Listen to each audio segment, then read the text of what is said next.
আসসালামু আলাইকুম প্রিয় ভিউয়ার্স, আপনারা দেখতে পাচ্ছেন আমার ছাদ বাগানের কিছু দৃশ্য। আমি অ্যাট এ গ্লান্স অর্থাৎ এক নজরে আপনাদেরকে দেখাবো। এটা দেখলে কেউ বুঝতেই পারবে না যে এটা আসলে ছাদ বাগান না আসলে কোনো মানে মাটিতে করা বাগান অর্থাৎ নিচে করা বাগান। এই যে যেগুলো দেখতে পাচ্ছেন বিভিন্ন ফল ফুল, বেগুন, টমেটো, বিভিন্ন গাছের চারায় ভরপুর এই গাছটি। এই যে যে দেখতে পাচ্ছেন এক নজরে আমি দেখানোর চেষ্টা করছি, কারণ এটা অনেক বড় একটা ছাদ বাগানের যে দৃশ্য। এটা কলম বাইরে থেকে কেউ বুঝতে পারবে না যে এটা আসলে ছাদ বাগান, এটা বোঝারই উপায় নেই। দেখেন আপনারা যে এটা আসলে ছাদ বাগান, এটি কলম আসলে একটা ছাদ বাগান। আমি আপনাদেরকে এক নজরে দেখানোর চেষ্টা করছি, যদি দেখেন তাহলেই বুঝতে পারবেন যে ছাদ বাগানের পরিধি, এর ফল মূল এই যে যে দেখতে পাচ্ছেন এগুলো কলম সবই এক নজরে আমি আমার ছাদ বাগানের কিছু দৃশ্য আপনাদের সামনে তুলে ধরার চেষ্টা করছি। এইগুলো দেখলে আপনি বুঝতে পারবেন যে ছাদ বাগানের অবস্থানটা কীরকম এবং কোথায়। এই যে যে গাছগুলো দেখতে পাচ্ছেন সবই ছাদ বাগানের গাছ। এই গাছগুলো কলম একদিন দুই দিনে হয়নি, দীর্ঘ 5টি বছর এর পিছনে শ্রম দিতে হয়েছে, তারপরে এই গাছগুলো আমার হয়েছে। এই যে দেখছেন এটাও চীনা গাছ, এটা আমার পাখির জন্য লাগে। যাই আমার প্রয়োজনীয় যে জিনিসপত্রগুলো আমি নিজে থেকে এগুলো সংগ্রহ করার চেষ্টা করে থাকি। এই যে দেখতে পাচ্ছেন করমচা গাছ, এই যে করমচা গাছের চারা এই অ্যাভেলেবল চারা আছে, যদি কেউ নিতে চান তাহলে নিতে পারবেন। এভাবে আমি এক নজরে আপনাদেরকে ছাদের কিছু অংশ দেখালাম। তাহলে সবাই ভালো থাকবেন, সুন্দর থাকবেন এই প্রত্যাশায় শেষ করতে চাচ্ছি, কিন্তু সে অনেক বড় হয়ে যাচ্ছে ভিডিও, এই জন্য আমি আর রাখতে চাচ্ছি না। এই যে গাছটা দেখতে পাচ্ছেন এটা লেটুস গাছের থেকে আমি কি করেছি অর্থাৎ বীজ বীজ উৎপাদন করার চেষ্টা করে যাচ্ছি। এই যেগুলো কাউন, এইভাবে বাইরে থেকে কখনো বোঝারই উপায় নেই যে এটা আসলে ছাদ বাগান না বাস্তবে কোনো বাস্তব বাগান। এই দেখেন এই যে যে গাছ, পেঁপে গাছ, লেবু গাছ, এপাশে যে এই যে দেখেন লেবু গাছ, জাম গাছ, এগুলো হচ্ছে আপনার বেগুন গাছ। এইভাবে এত গ্লান্সে যদি আমি ছাদ বাগানটা দেখানোর চেষ্টা করি একটা একটা করে ফুটে ফুটে, তাহলে আপনার ছাদ বাগানের কয়েকশো গাছ আপনারা দেখতে পাবেন। এই যে ফুলের বাগান, ফুলের টব দেখেন, এবং চারপাশ দিয়েও কলাম, চারপাশ দিয়ে ছাদের চারপাশ দিয়ে জোড়ানো এরকম ফুলের টব আছে। এগুলো মরিচের চারা। এই যে যে মরিচ আপনারা দেখছেন, এই মরিচগুলো কলম বিভিন্ন বিভিন্ন জাতের মরিচ। এই যেটা সাধারণ এই মানে আমাদের দেশীয় মরিচ না, আমি সবগুলোই গাছই বাইরে থেকে বিভিন্ন আঙ্গিক থেকে আনার চেষ্টা করেছি এবং সেইগুলো দিয়ে এগুলো সাজানোর চেষ্টা করেছি। এই যে বাগান গাছ, এই বাগান গাছটাও আপনারা দেখবেন অন্য বেগুনের চেয়ে আলাদা। এই যে এটা হচ্ছে কাউন গাছ। এই যে এই যে দেখেন এই করমচা, ওই যে কাউন, এটাও কাউন। এর মধ্যে কোনো আমার কিছু ফুলের গাছও আছে। এই যে ফুল গাছ।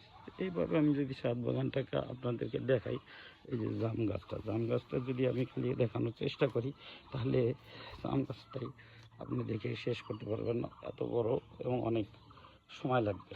এই জন্য আমি সব ভিডিও অনেক বড় হয়ে যাবে, বিধায় আমি অনেক সংক্ষিপ্ত করার চেষ্টা করছি। এগুলো করলাম আমার এই জাম গাছের দৃশ্য দেখাচ্ছি। এই দেখেন এই যে যে জাম আছে, এই যে জামের কুড়ি ফল, এই যে দেখেন, দেখলেই বুঝতে পারবেন যে কী পরিমাণ জাম আমার এই গাছে আছে। এটাগুলো আমি ধারায় ধারায় সব ভিডিও করতেছি, অর্থাৎ আমার জায়গা থেকে। এই যে লেবু গাছে দেখেন লেবু থেকেও কী পরিমাণ লেবু আসবে আপনারা আশা করতে পারেন। এই যে একটা লেবু গাছ, ওই যে পাশ দিয়ে যে গাছ, সেই গাছগুলো হচ্ছে কাউন এবং বিভিন্ন প্রজাতির গাছ। এই যে এটা হচ্ছে ফুল গাছ, এটা হচ্ছে কাউন গাছ। এই যে গাছ, এটাও কাউন।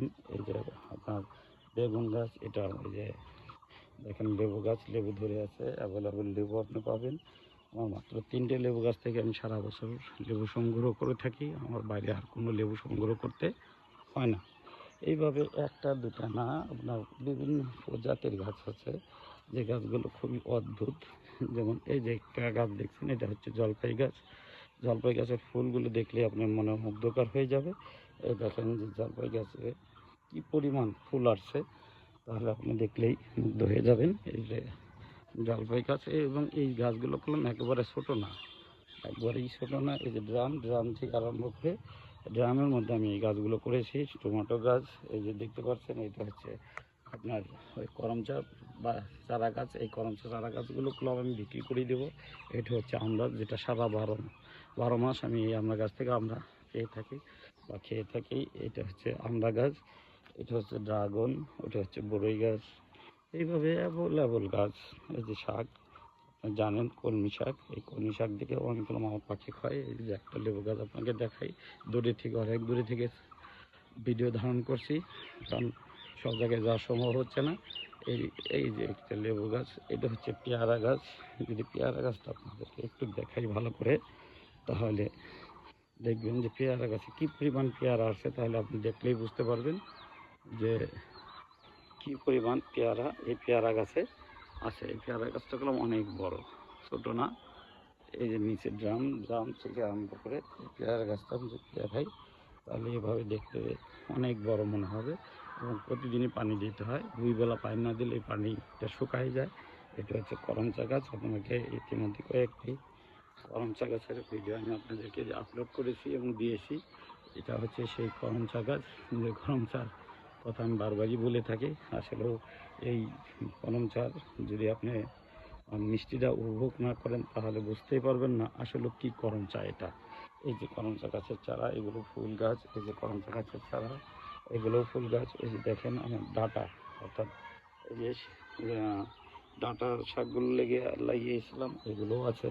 এই যে একটা করমচা গাছের চারা। এইভাবে 7-8টা মানে ছাদ ভরেই আমার কলম ফুলে প্রায় কয়েকশো ফুল গাছ আছে, 100 না, কয়েকশো শুধু গোলাপ ফুলে আছে, বিভিন্ন প্রজাতির গোলাপ। এগুলো দিয়ে আমার মনে হয় যে প্রকৃতিতে কী আছে, যদি কেউ ধান করতে চান, লালন করতে চান, তাহলে এর মধ্যে থাকলে আপনি বুঝতে পারবেন যে আসলে প্রকৃতি সবই সম্ভব। প্রকৃতি চাইলে সব কিছুই দিতে পারে। তাই আপনারা সবাই ভালো থাকবেন, সুস্থ থাকবেন। আসলেও এক নজরে দেখাইতে গেলেও হয় না, অনেক বড় ছাদ তো, দেখাইতে অনেক সময় লেগে যায়। এই যে ক্রাউনগুলো দেখেন পেকে গেছে, বাতাস যাচ্ছে এবং ছাদে রয়েছি প্রচণ্ড বাতাসের মধ্যে। এই যে ঘাস লড়ছে, অর্থাৎ এই যে গাছগুলো, এগুলো দেখলেই আপনার মন প্রাণ ভরে যাবে, আনন্দে থাকবেন। এবং রাতে যখন আমি সার্চ লাইট দিয়ে এই গাছগুলো দেখি বা বসি ছাদে, তখন ছাদে পেলাম অনেক, 3 তলা, এটা পেলাম 3য় তলার ছাদ। অর্থাৎ 3য় তলার ছাদে কয়েকশো গাছ আমি এইভাবে রোপণ করেছি। আর একটা ব্যাপার হচ্ছে যে এই ছাদের পানি পেলাম কখনো ছাদ ড্যাম হবে না, কারণ ড্যাম প্রুফের পরেও আমি দেখলাম নেট ফিনিশিং দিয়ে 3 ইঞ্চি কাস্টন ঢালা দিয়ে নেট ফিনিশিং দিয়ে নিয়েছি, যাতে ছাদের কোনো ক্ষতি না হয়। তাছাড়া আপনারা বিশেষভাবে লক্ষ্য করে দেখবেন যে প্রত্যেকটা গ্রামের নিচে দেখবেন যে ইট দিয়ে কলম, এই ড্রামের নিচে কলম ইট বসানো, অর্থাৎ ইট দিয়ে বসিয়েছি, যাতে এই যে ইটের উপরে এই ড্রামটা বসিয়েছি, যাতে কখনো এই ছাদের কোনো ক্ষতি না হয়। এভাবে আপনারা ইচ্ছা করলে চাইলেই আপনারা বাড়ি বসে না থেকে ক্ষুদ্র উদ্যোক্তা থেকে একটা সময় অনেক বড় উদ্যোক্তা হতে পারবেন এবং নিজেও সফল হবেন। আপনি এগিয়ে যাবেন, দেশও এগিয়ে যাবে। প্রফেসর ডক্টর ইউনূসের সেই কথাই বলতে হয় যে চাকরির দাসত্ব থেকে বেরিয়ে আমরা যদি নিজের রাজত্বে, অর্থাৎ ক্ষুদ্র উদ্যোক্তা থেকে যদি বৃহৎ উদ্যোক্তাও হতে পারি, তাহলে চাকরির পিছনে আমাদের দৌড়ানোর দরকার নেই। আপনি একটা সরকারি চাকরি করলে কয় টাকা বেতন পাবেন, অর্থাৎ যে কয় টাকা বেতন পাবেন তার সাথে যদি আপনি ঘুষ, সুদ, এই অন্য অর্থাৎ কোনো কিছু না হলে আপনার সচ্ছলভাবে কখনোই জীবনযাপন করতে পারবেন না। কিন্তু আপনি যদি ক্ষুদ্র উদ্যোক্তা হন, আপনার হালাল ইনকামের মধ্যে দিয়ে আপনি ক্ষুদ্র থেকে একটা সময় ধীরে ধীরে বড় উদ্যোক্তা হতে পারবেন।